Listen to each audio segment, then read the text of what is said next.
Hey, my friend, this is Matt Finch. Welcome to this episode of Fit Recovery Bullet Points. In this episode, we're going to discuss the concept of kindling in alcohol withdrawal. Many of the clients that I've had recently have gone through kindling. Now all of them are several months alcohol-free, thank God.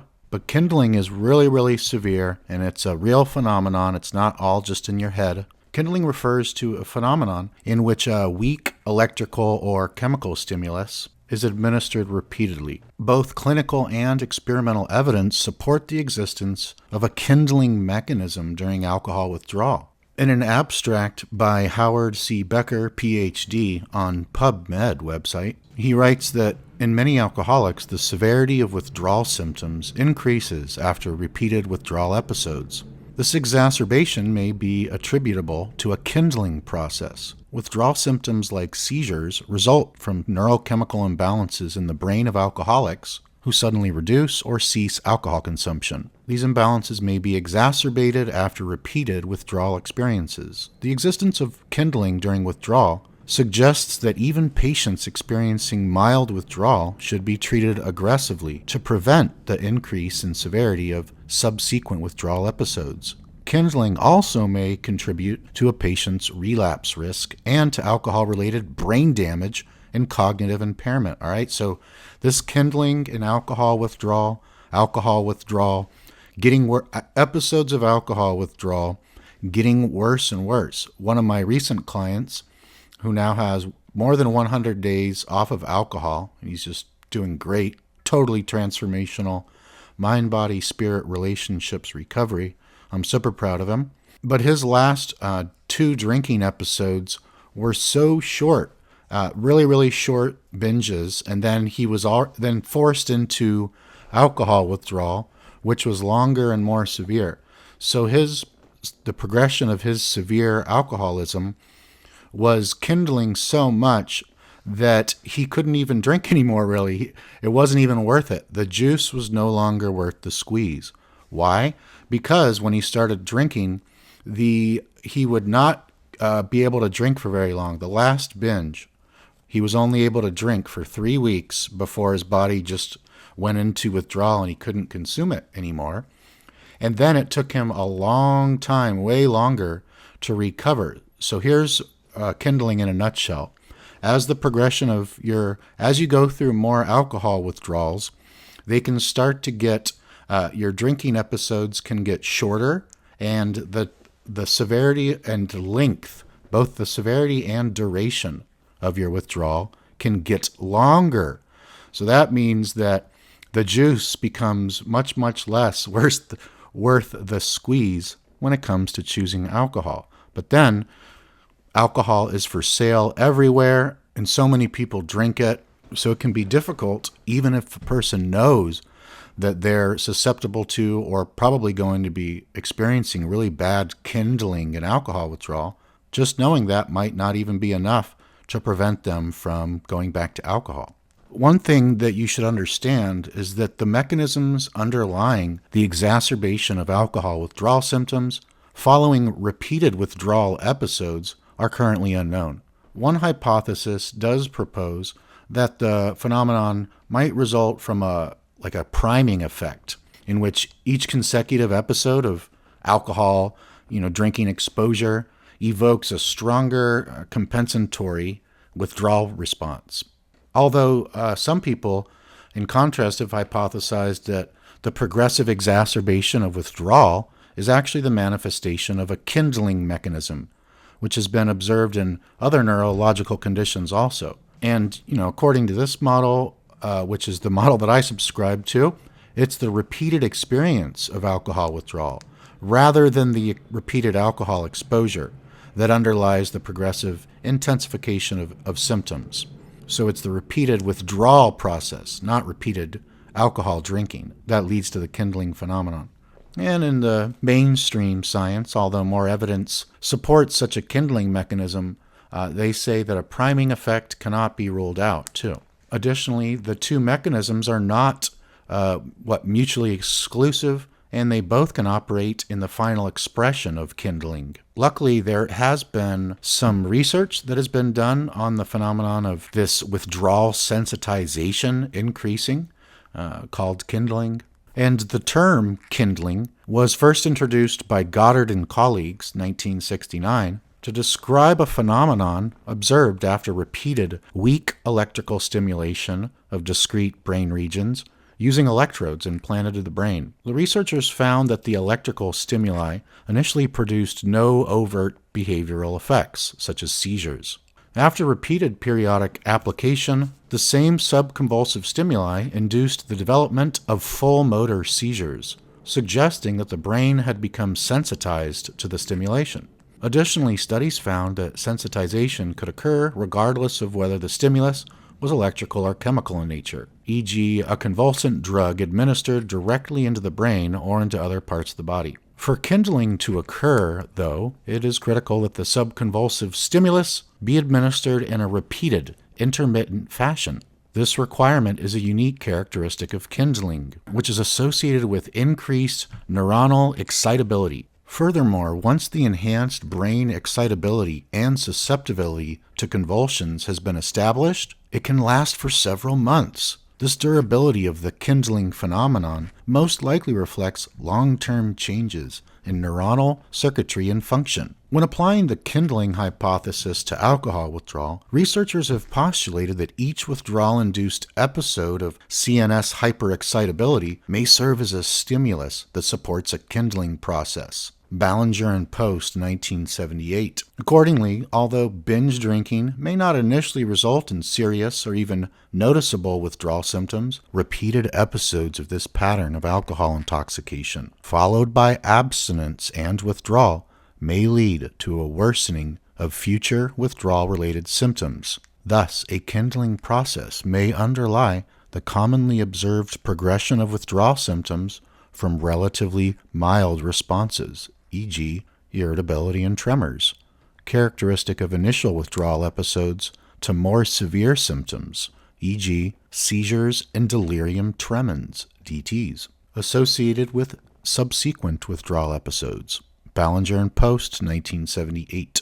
Now let's get into some of the clinical evidence when it comes to kindling in alcohol withdrawal. A growing body of clinical evidence supports the kindling hypothesis for alcohol withdrawal. Several clinical studies that retrospectively reviewed patient records revealed that hospitalized alcoholics who suffered a seizure during detoxification were more likely to have a history of numerous withdrawal episodes than were hospitalized alcoholics who did not suffer seizures. And an increased risk of seizures in alcoholics with a history of multiple withdrawal episodes is clinically significant because patients experiencing alcohol withdrawal-related seizures have a poorer prognosis and a higher mortality rate compared with people with seizures from unknown causes. When it comes to experimental evidence, the use of animal models has further validated the kindling concept of alcohol withdrawal. Plus, it's also substantiated many of the observations noted in the clinical settings. Several animal studies have demonstrated increased neural hyperexcitability and exacerbation of withdrawal symptoms following repeated withdrawal experiences from alcohol. This experimental support is particularly relevant because numerous concurrent and intervening variables associated with alcoholism that may affect kindling, e.g. malnutrition and variable periods of alcohol exposure and abstinence, cannot be adequately controlled in studies in humans and may confound interpretation of results. But when it comes to the animal models, in contrast, these will frequently allow analysis of the kindling effect under conditions in which variables such as intensity, blood alcohol levels, duration of alcohol exposure, duration of abstinence, general health, nutritional status, etc., can all be controlled rigorously. Animal models to investigate kindling of withdrawal symptoms have also used a bunch of different methods of chronic alcohol exposure, which some of them include administration through a tube directly into the stomach, feeding of an alcohol-containing liquid diet, which I used to be on, and exposure to alcohol vapors, which sounds kind of cool.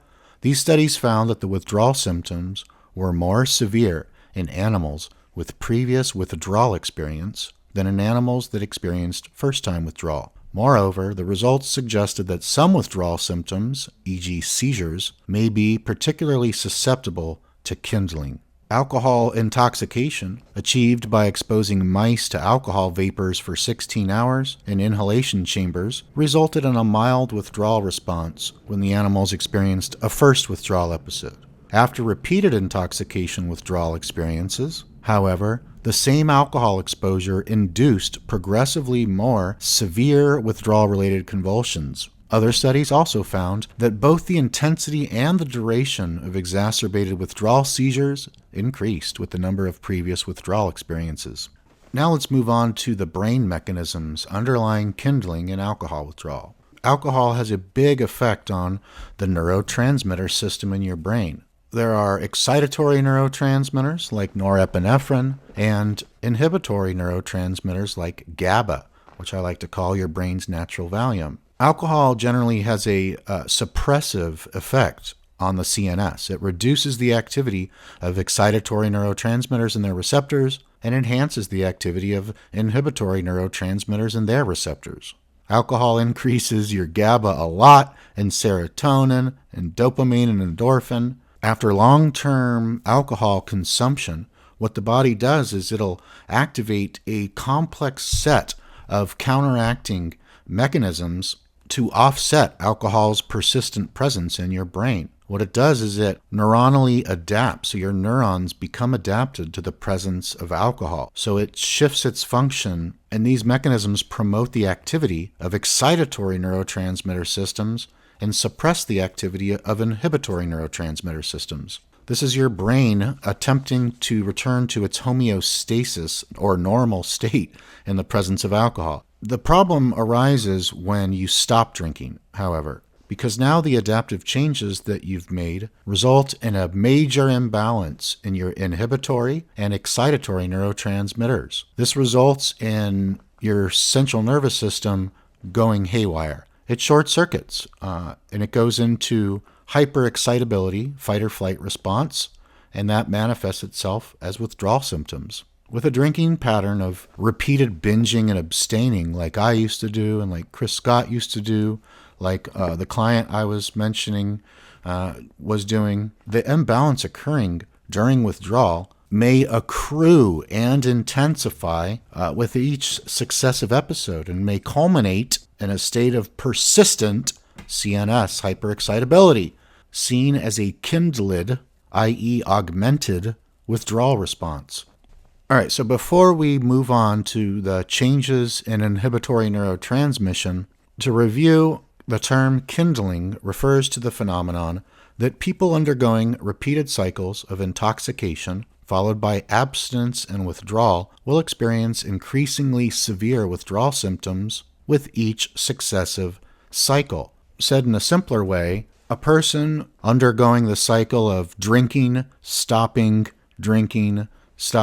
and particularly going through withdrawal, then stopping, going through withdrawal, then stopping, those withdrawal syndromes will get worse and worse and worse each successive cycle. And the primary inhibitory neurotransmitter in your brain and in the mammalian brain in general is gamma-aminobutyric acid, or GABA, which exerts its effect primarily through the GABA-A receptor, and interference with the actions of GABA and the GABA-A subtype receptor, for example, treatment with agents that block the GABA-A receptor, like receptor antagonists, can cause convulsions, which are indicators of CNS hyperexcitability. Alcohol exposure results in activation of the GABA-A receptor, which in turn leads to reduced CNS excitability and may thus contribute to alcohol's sedative effects.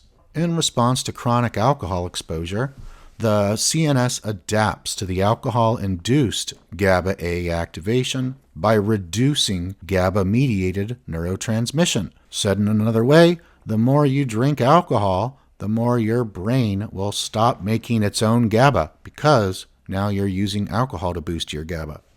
In addition to GABA, there's also changes in the inhibitory actions of another neurotransmitter, which is called adenosine, which has been implicated in kindling during alcohol withdrawal too.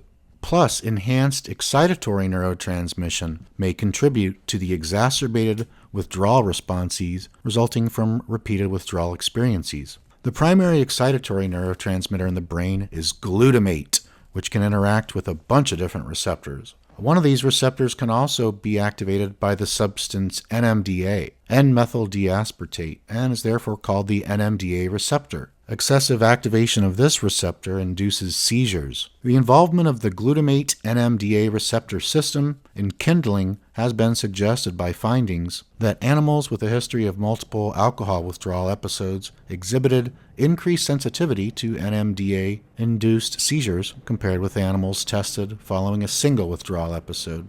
Now let's discuss some of the treatment implications of alcohol withdrawal kindling. Well, clinicians have used numerous strategies to manage alcohol withdrawal.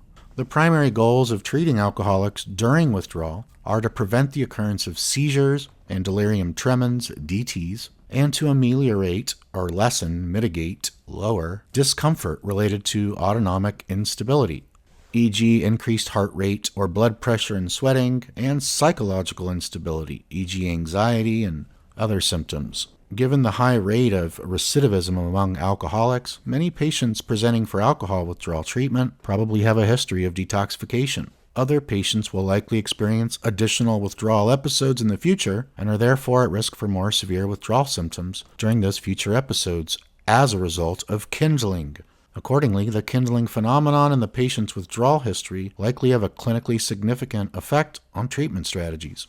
There's also some debate that exists among clinicians and researchers over whether all patients experiencing alcohol withdrawal should be treated aggressively. On the one hand, many clinicians are concerned about the safety of available pharmacological treatments, e.g. sedatives and benzos, because of their abuse and dependence potential. This concern is particularly important because the primary goal of alcoholism treatment is for the patient to become dependence-free. Consequently, some clinicians may fear that they are substituting one dependence for another when using benzodiazepines for treating withdrawal. On the other hand, the growing body of evidence for withdrawal sensitization suggests that if left untreated, repeated withdrawal episodes, even if they are relatively mild, may progress to a more severe, life-threatening syndrome in the future.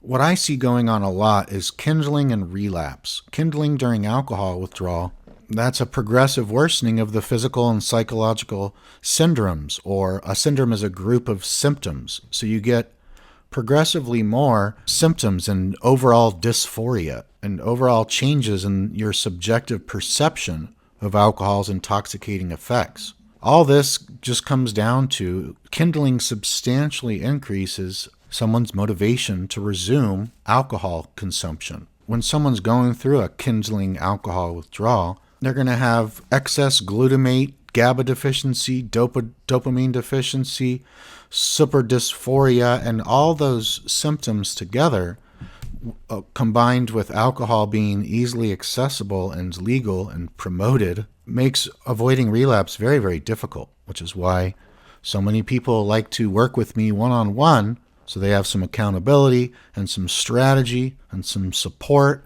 and some step-by-step guidance and hand-holding and much more.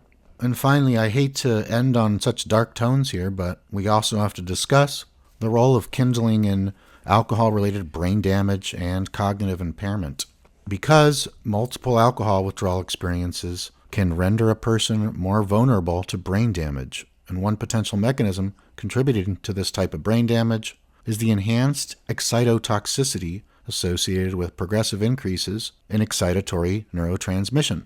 Glutamate increase I was just talking about, and in addition, withdrawal-induced persistent changes in hormonal signaling systems affecting the CNS, i.e. neuroendocrine changes, may contribute to alcohol-related neuropathology too. One hormone system that may play a role in these processes is called the hypothalamic pituitary adrenal cortical HPA axis. Because the hormones involved in this system are secreted by a brain region called the hypothalamus, the pituitary gland, and the outer layer, i.e. cortex, of the adrenal gland. This hormone system is involved primarily in the body's response to stress. Alcohol withdrawal activates the HPA axis, and the levels of hormones secreted by the adrenal cortex, i.e. corticosteroids, increase. Research indicates that this withdrawal-induced increase in corticosteroid levels is enhanced and more sustained in animals with a history of multiple withdrawal episodes. One group of corticosteroids, the glucocorticoids, influence neural excitability by interacting with certain receptors in the brain. Prolonged stimulation of these receptors as a result of elevated glucocorticoid levels in the blood may not only alter seizure susceptibility, but also may produce neural damage, particularly in brain structures such as the hippocampus. And the progressive magnification of neurochemical and neuroendocrine altercations that occurs with successive alcohol withdrawal experiences may result in enhanced vulnerability to alcohol-induced neurotoxicity. This neuronal damage, in turn, may underlie the cognitive deficits related to chronic binge drinking patterns.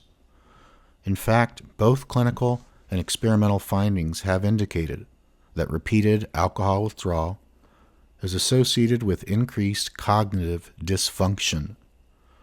This area of research also deserves greater experimental attention. Backing up a little bit, if you don't know, the hippocampus is a brain region involved in memory and learning, and its function is affected by alcohol, and dysphoria is a state opposite of euphoria, characterized by depression, anxiety, emotional discomfort, and it involves the inability to derive pleasure from normally rewarding events. So, anhedonia, dysphoria, those types of states can make relapsing back onto alcohol such a high percentage. All right, so I shared a lot of brain and science and studies and research. Now let me give you, in simple terms, why do episodes of alcohol withdrawal get worse? It comes from kindling. What is that? Well, a person who suffers from withdrawal symptoms and continues drinking is likely to experience withdrawal symptoms in the future. The brain's compensatory manipulation of GABA and glutamate has long-term consequences. The term kindling refers to the phenomenon that people undergoing repeated cycles of intoxication of alcohol, followed by abstinence and withdrawal, will experience worse withdrawal symptoms and syndromes with each drinking and withdrawal episode. It has been well researched over the past couple of decades. There are animal studies, retroactive human studies, and it can cause brain damage and cognitive impairment and much more. Possibly even, life-threatening dangers and situations. I myself am a big fan of treating alcohol withdrawal aggressively with any medications that it needs. But that's just me. What do you think?